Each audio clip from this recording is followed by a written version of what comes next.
Il y avait un danger pour les enfants de devenir aveugles par manque de vitamine A dans l'organisme. Le docteur Serge Toureau, un médecin haïtien, produit de la faculté de médecine et de pharmacie de l'Université d'État d'Haïti, a trouvé qu'il était bon de questionner la carence en vitamine A en Haïti, vu l'importance ou les conséquences, je dirais, les conséquences néfastes de cette carence sur l'individu, enfant ou adulte. Un grand nombre de populations qui en est affectée. Et les résultats de l'étude réalisée a montré qu'il y avait environ 3 personnes sur 1000, soit le double de ce que l'OMS avait publié.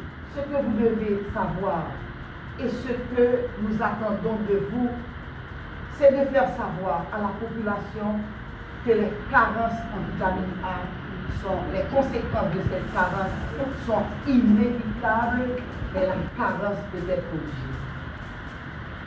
Les conséquences qui sont la perte de vue, la cécité est irréversible.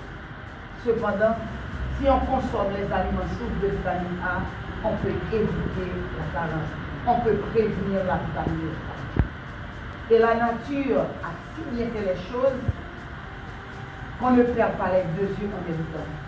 On peut avoir des signes cliniques qui arrivent au niveau de l'œil, et si on se met à manger des aliments sources de vitamine A et à recevoir les gélules au niveau d'une institution de santé quelconque, on peut sauver le deuxième œil.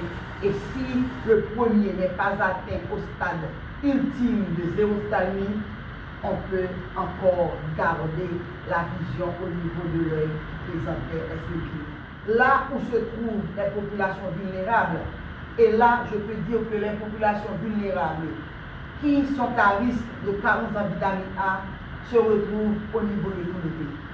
Et voilà pourquoi aujourd'hui on a voulu nous adresser à vous pour tendre la main vers les populations et recevoir la nôtre pour faire le cordon de transmission du problème de vitamine A, des moyens de prévention et des conséquences. Le projet renforcé avec le gouvernement, nous travaillons avec les importateurs, mais aussi les producteurs pour fortifier ces 3 aliments-là que je viens de citer, la farine, l'huile et le sel.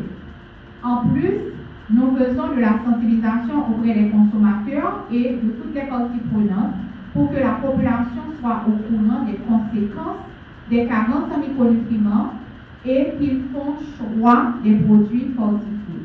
Donc c'est pour ça que nous sommes avec le ministère de la Santé publique ce matin et avec vous pour vous dire que les produits fortifiés sont disponibles sur le marché.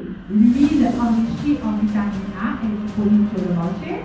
Donc nous vous invitons dans vos émissions à faire la promotion de la vitamine A, de relayer les messages que vous venez d'écouter, les conséquences de la carence en vitamine A, les aliments sources qui sont listés ici,